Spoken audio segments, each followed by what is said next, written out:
Hi, welcome to Radio Horror FM. My name is William, and I'll be the guide to your nighttime fears tonight.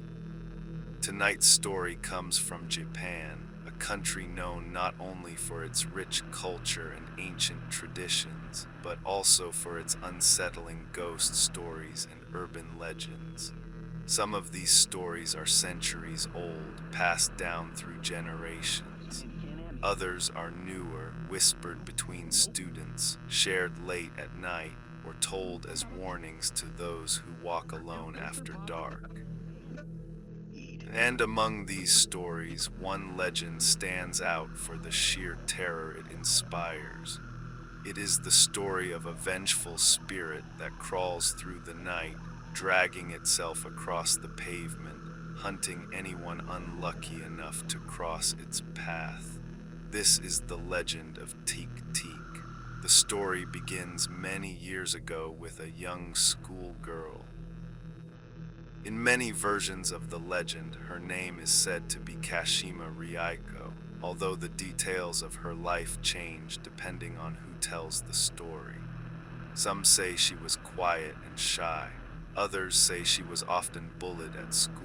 But all versions of the legend agree on one thing: the way she died. One cold evening, the girl was walking home alone. The streets were quiet, and the air carried that strange stillness that often settles over a city late at night. As she approached the train station, the platform was nearly empty.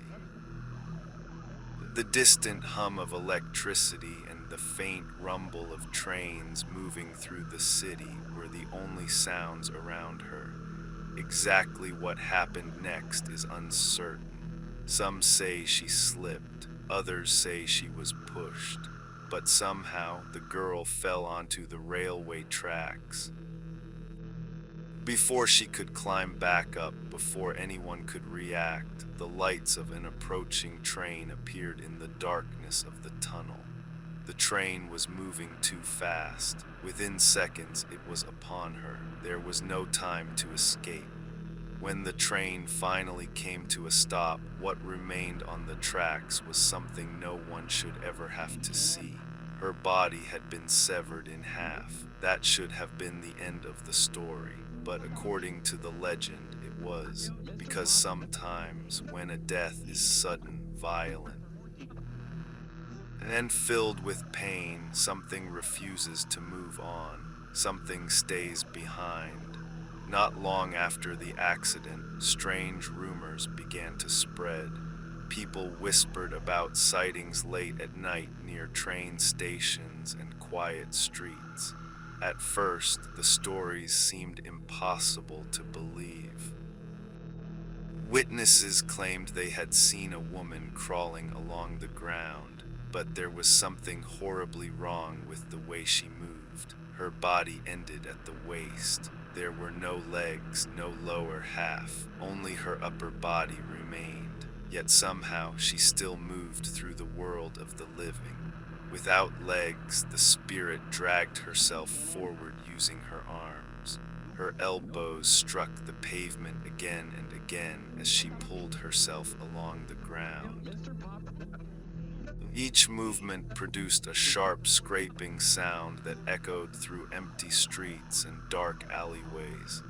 Teke, teke, teke. That sound is what gave the spirit her name, Teke Teke. Those who claim to have heard it say the sound begins faintly at first, almost easy to ignore. It might seem like someone dragging a heavy object across the ground. Or maybe the sound of metal scraping against concrete, but slowly the sound grows louder, closer, rhythmic, teke, teke, teke. And by the time someone realizes what they're hearing, it may already be too late.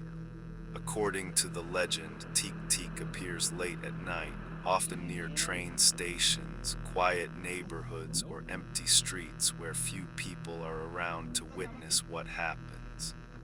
Some victims report hearing the sound behind them while walking home alone. Others say they first notice a strange shadow moving across the pavement. Then curiosity takes over. They turn around, and that's when they see her. A pale woman with long dark hair covering part of her face. Her expression is said to be empty, almost emotionless. Her body ends suddenly at the waist, the lower half missing completely. Her hands grip the pavement as she drags herself forward with unnatural speed.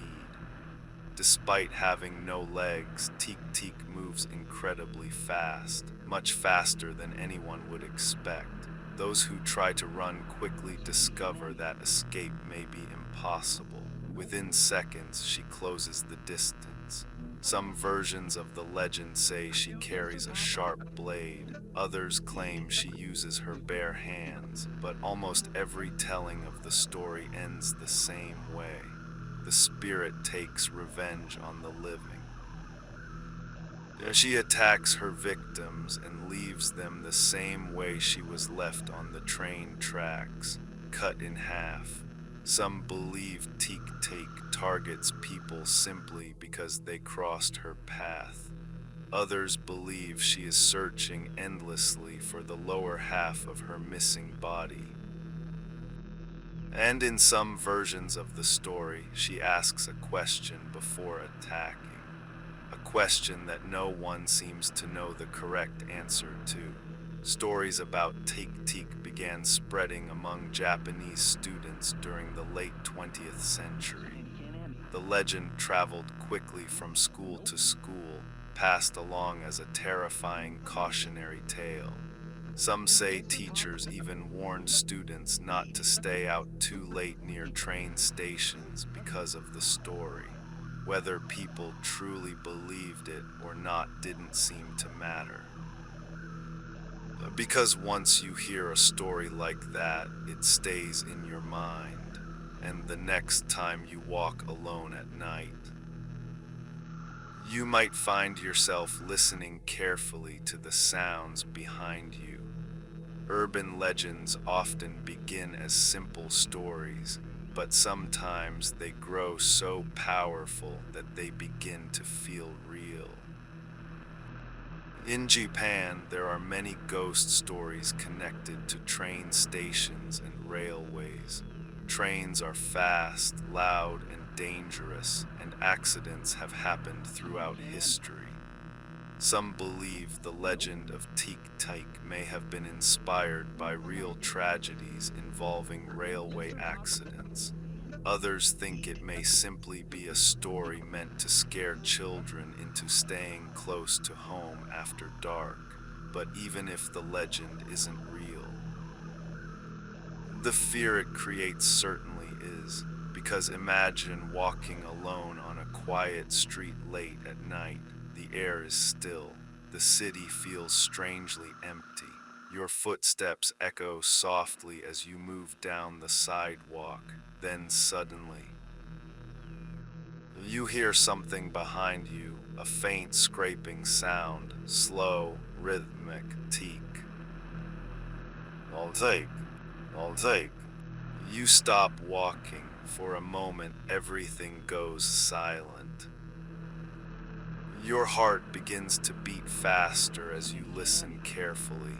Maybe it was nothing. Maybe it was just your imagination. But then the sound starts again. Closer now, teak. I'll take. I'll take. And in that moment, you're faced with a terrifying decision. Do you turn around? Or do you keep walking and hope that whatever is behind you never catches up? Because if the legend of Teke Teke is true, a turning around might be the last mistake you ever make.